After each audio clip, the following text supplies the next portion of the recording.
ini kan tanggal 22 ya. Iya. Hari Ibu, sebagai seorang ibu sudah ada ucapan selamat dari anak-anak belum? Udah, anak-anak dari tadi nge-tag-in di Instagram. Terus di grup juga mereka pada voice note. Karena kita kan ada grup anak-anak ya. Biasanya saya sama anak-anak, jadi dia kan tidak peduli. Sebenarnya kan tiap hari kan hari ibu ya. Tiap hari ibu harus dimuliakan. Tiap hari ibu harus disayangi. Tiap hari harus taat, tiap hari harus perhatian ibu. Bukan hanya tanggal 22 saja, ini buat anak-anak semuanya ya. Jadi setiap hari adalah hari ibu. Setiap hari adalah bagaimana kamu mencari surga melalui ibu. Umi masih ingat gak sih waktu kecil sosok ibu tuh seperti apa sih yang mungkin perjuangannya gitu? Saya itu termasuk iri sama orang-orang yang masih mempunyai ibu. Karena saya umur 11 tahun, seusia Adiba lah, saat Adiba kehilangan ayahnya. Umur segitu saya kehilangan ibu saya gitu. Jadi sangat dalam sekali makna seorang ibu itu. Jadi buat kalian yang masih punya ibu, mereka adalah keramat. Jadi minta doanya terus, ya perhatiin. Kalau mau ibu marah ya namanya orang tua, jadi harus dipahami, sayangi. Karena kalau udah nggak ada, yang akan nyesel. Umi dikit dong tanggapannya tentang Amar nih, Mi. Tentang Amar. Bukan dia lagi nih. Urusannya orang lain dulu. Tanggapan aja sih Mi, melihat kecewa gak sih Mi melihat Amar yang sekarang keterlibatan tiga kalinya gitu. Om Deddy kan salah satu orang yang juga kecewa melihat sikap Amar. Umi apakah mengikuti sikap Om Deddy juga kecewa merasa dibawa atau gimana Mi? Iya, sebenarnya menyayangkan. Cuma kan begini, saya pernah mendampingi seorang candi, ya almarhum dulu seperti apa, bahkan sampai overdosis. Tapi memang semua kembali kepada diri kita masing-masing. Bagaimana memang orang-orang itu butuh support. Tapi ketika kita sudah memberikan supportnya dan support itu disalahgunakan, nah ini kan yang membuat akhirnya semua kembali lagi kepada pribadi masing-masing gitu. Dan saya tidak pernah menyalahkan Iris jika dia memberikan keputusan yang seperti itu, karena itu kembali kepada dia.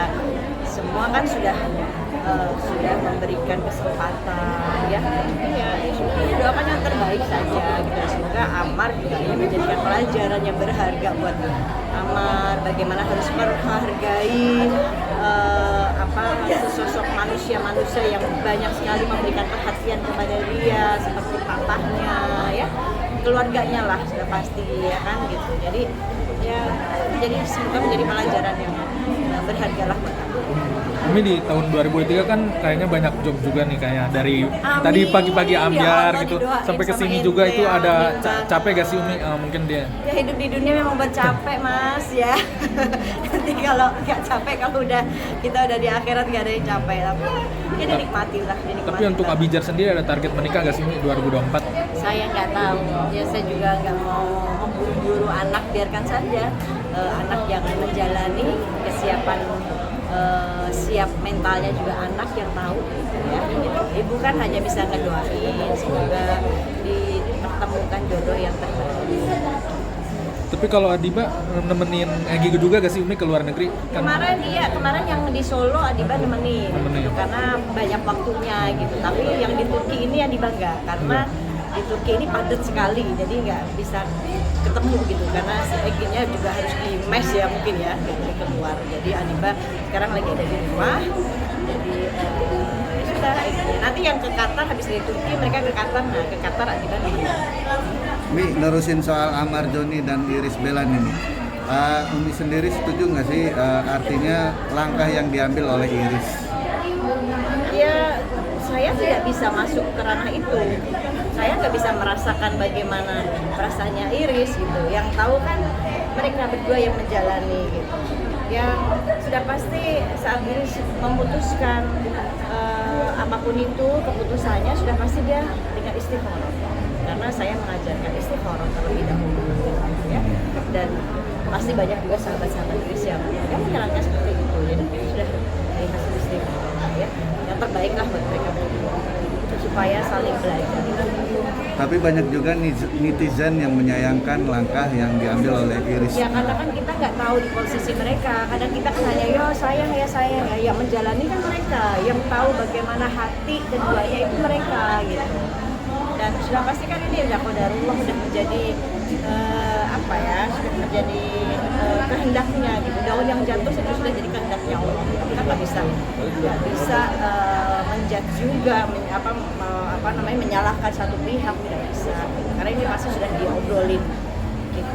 Umi sendiri akankah pengen ngobrol-ngobrol sama Iris terkait mungkin Enggak. Kalau untuk urusan keputusan udah bagaimana kembali. atau sebaliknya Iris pernah curhat cerita gitu? Lebih kepada Masukan gitu, minta masukan, pendapat ke Umi. Ya kita pasti memberikan masukan yang terbaik, ya mengembalikan lagi. Kita kan hanya bisa mendengar ya, terus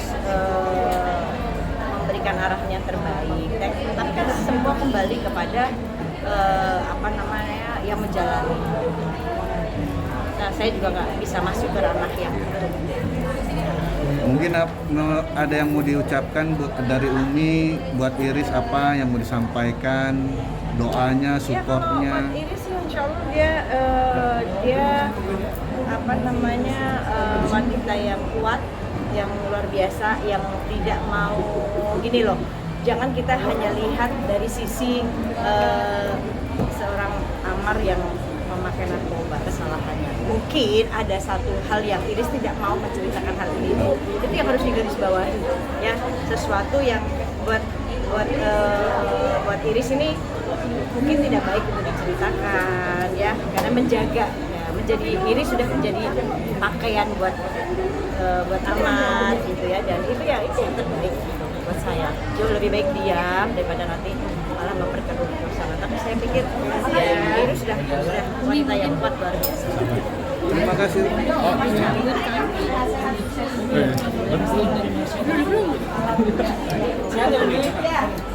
Umi, harapan di 2024 apa nih Umi? Harapannya sehat afiat, itu yang paling penting. Karena kalau udah sehat, saya bisa beraktivitas, bisa berdakwah, gitu ya. Terus saya bisa bangun rumah yatim saya, itu harapan saya. Pengennya 2024 saya bisa mewujudkan bangun rumah yatim. Nanti di mana rencananya Umi? 2023 sendiri seperti apa Umi?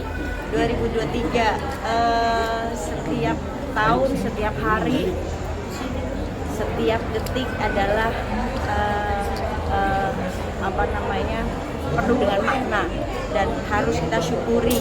Sampai di titik ini kita masih dikasih nafas, masih dikasih sehat sama Allah, itu udah luar biasa anugerah dari Allah. Banyak bahagia tahun ini Umi. Hah? Banyak bahagia di tahun ini. Kalau makin bersyukur kan makin ditambahin lagi nikmatnya sama Allah. Untuk tahun baru ini sendiri nih nggak ada planning untuk ngerayain sama Nggak ada, saya nggak pernah ngerayain tahun baru. Tuh barunya gitu nih. Saya selalu di rumah. Biasanya saya bikin pengajian, zikiran gitu di rumah. Nggak pernah ngerayain.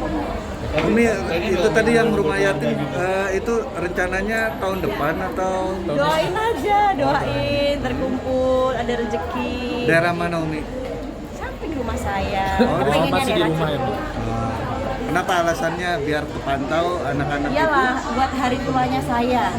Jadi kalau nanti saya nggak ada umur meninggal, saya pengen dimakaminnya di situ. oke. Biar anak-anak yatim sering bacain doa, ya dengerin doanya. Gitu. Tapi itu salah satu sempat wasiat dari almarhum nggak sih? Punya anak yatim atau Iya, memelihara memang anak waktu yatim? itu beliau itu 1 hari sebelum meninggal di utaranya. Siang hari itu beliau bilang memang, dan saya kan tidak punya cita-cita jadi pendakwah ya. Tidak kepikiran, apalagi saya yang bodoh ilmu Pak Ustazah. Tapi 1 hari itu sebelum meninggal beliau memang bilang, kita sholat zuhur berdua. Terus beliau bilang, "Mi, kamu udah harus siap." "Siap kemana nih?" Saya bilang. "Enggak, kamu udah harus siap Bu, dakwah, terusin dakwah gitu. Sampaikan walaupun satu ayat." "Kenapa saya? Saya nggak punya ilmu apa-apa gitu. Yang dikenal sebagai ustadz itu kan, pendakwah itu kan kamu." Saya bilang gitu. Karena memang seminggu sebelum meninggal beliau nggak mau dakwah. Beliau sudah berhenti dakwah, jadwalnya dikasih-kasihin ke teman-teman ustadznya gitu. Terus saya bilang, "Kenapa kamu aja nggak dakwah?" Ya saat itu beliau bilangnya saya sudah jatuh tempo, gitu. Tapi saya nggak tahu maksudnya jatuh tempo apa. Nggak punya firasat nanti malam beliau akan meninggal gitu ya, kan udah Allah ya, sudah takdirnya. Dan beliau hanya bilang, sebentar lagi semua orang bakal lihat kamu, sebentar lagi semua orang bakal tahu kamu, kenal kamu. saya masih nggak paham tuh maksudnya apa gitu ya. Terus kalau ada rezeki bikin rumah yatim gitu. Soal itu aja beliau concern banget gitu. Beliau bilang karena seorang istri yang ditinggal suami kalau punya anak banyak gitu ya, terus mereka nggak punya rumah, itu kasihan tinggal di jalanan, belum lagi nanti anaknya nggak sekolah. Nah itu yang sedih malah Rasulullah gitu. Padahal sudah menjadi tanggung jawab kita. Jadi kamu bikin rumah yatim, ya jadikan itu rumahnya mereka, gitu. Tampung mereka, ibu dan anak tinggal di situ. Yang terpenting mereka mau belajar Quran. Ibunya mau belajar Quran, baca Quran, hafal Quran. Untuk siapa? Untuk suaminya sudah meninggal, menolong. Anaknya mau belajar Quran, gitu. Untuk siapa? Untuk ayahnya yang supaya menjadi penolong ayahnya itu. Terus karena sebentar lagi anakmu bagian dari mereka. Itu kalimat itu yang aku nggak paham. Anakmu bagian dari mereka. Malamnya meninggal, wah begitu hari-hari hanya pertanyaan-pertanyaan. Oh ini maksud. Dan begitu selesai masa idah, saya langsung ada orang yang manggil saya dakwah. Itu buat saya, apa ini yang dimaksudnya? Apa ini sudah jalannya ya? Minta lagi petunjuk sama Allah. Kalau memang ini jalannya ya, mudahkan saya ya Allah. Gitu. Tuntun saya. Gitu. Nah, kenapa saat itu saya tidak mau langsung membuat rumah yatim? Karena saat itu saya fokus dengan anak-anak saya yang yatim, yang masih kecil-kecil, yang harus saya didik, harus saya besarkan, amanah dari beliau. Gitu. Baru mungkin sekarang, oh ya anak-anak saya udah besar, Abizar pun, Adiba, kalau mereka punya di dunia entertain, mereka ada rezeki, saya bilang sama mereka, amanahnya Abi kamu tuh pengen punya rumah yatim ya gitu.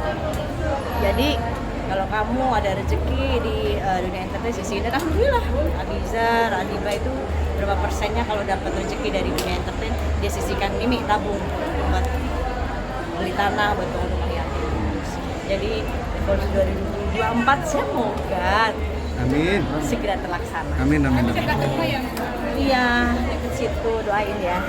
Dan untuk pergantian tahun sendiri berarti yang ngaji bareng gitu ya, kemudian berdoa bareng lah sama jamaah gitu. Ya biasanya memang gitu, setiap tahun saya nggak pernah kemana-mana, biasanya di rumah udah pengajian aja, mananan zikiran. Ya. Nanti semuanya pada Anak-anak semua pada kumpul di rumah. Oh enggak, biasanya ini memang setiap tahun seperti itu, tapi kan kita nggak tahu ya. Biasanya emang saya nggak kemana-mana, pasti di rumah. Kan makin banyak juga sih kalau bicara di Sawit pergantian tahun ini. Apa? Banyak gak sih ibarat kayak tawaran untuk dakwah mana-mana gitu. Ya alhamdulillah aja dinikmatin. Berarti masih diberikan kepercayaan saya yang fakir ilmu ini gitu. Semoga apa yang menjadi sebuah amanah dakwah ini mampu mengajak terutama diri saya menuju kepada kebaikan. Ya. Nih ibu punya anak yang Laper nih. kemarin kan anak yang menikah kan udah tinggal dengan suami, mungkin seperti apa sih Umi sekarang mungkin mungkin merasa ada yang kurang di Ya rumah. kangen ya, wajar lah ya, namanya anak-anak kita dari kecil kita boyong-boyong pindah rumah sana sini, ngontrak sana sini, kita berempat berlima benar-benar kumpul, saya sama anak-anak gitu ya, kemana-mana selalu bersama-sama gitu. Dan saya punya kebiasaan kalau setiap subuh itu suka bangunin kamar anak-anak kan di atas semuanya, kamar saya di bawah, jadi suka bangunin kamar anak-anak satu-satu gitu. Begitu buka kamar Adiba, adanya udah nggak ada, itu maknyes gitu.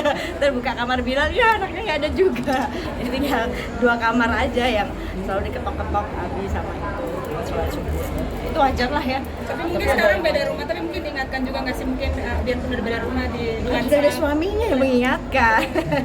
Kita orang tua doain aja.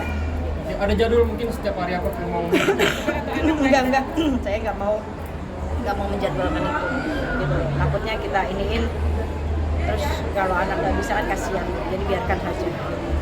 Tapi anak sekarang Adiba sekarang lagi ikut suami ke Enggak, kalau ke Turki Adiba nggak ikut. Kalau kemarin tanding ke Solo Adiba ikut gitu, karena ke Turki ini padat banget. Jadi dan timnasnya semuanya tuh ngumpul di mes ya, nggak bisa keluar gitu. Jadi daripada nggak bisa ketemu dengan istri sama ibu kan kasihan. Jadi Adiba sekarang lagi di rumah saya. Egy-nya lagi Turki. Nanti pulang dari Turki ke Qatar, nah Adiba ngikut. Awas nih pintu. Oke, Oke, makasih. Oke, Umi.